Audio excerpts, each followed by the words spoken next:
આજે મારે તમને વાત કરવી છે કોટોદામા વિશે.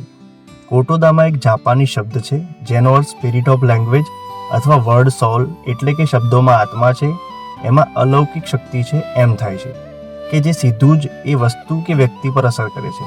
એટલે કે તમે જેવું બોલો કે વિચારો છો એ જ તમે મેળવો છો. મૂળભૂત રીતે સકારાત્મક શબ્દોમાં સકારાત્મક શક્તિ, જ્યારે નકારાત્મક શબ્દોમાં નકારાત્મક શક્તિ હોય છે. આ શક્તિઓ વ્યક્તિના વાતાવરણ, બનતી ઘટનાઓ અને મનને પ્રભાવિત કરે છે. તેથી આપણે જે શબ્દોનો ઉપયોગ કરીએ છીએ એ જ ઇનડાયરેક્ટલી આપણે મેનિફેસ્ટ કરી રહ્યા છીએ.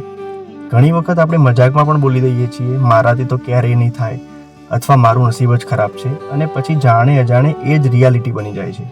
તો આપણે કરી શું શકીએ? આપણે બધું જ પોઝિટિવ તો બોલી ના શકીએ, પણ ચાલો આજથી એટલું નક્કી કરીએ કે પોતાને અને બીજાને નકારાત્મક શબ્દોથી ઈજા નહીં કરીએ. કારણ કે શબ્દો ફક્ત અવાજ નથી, એ આત્મા છે, એક અલૌકિક શક્તિ છે.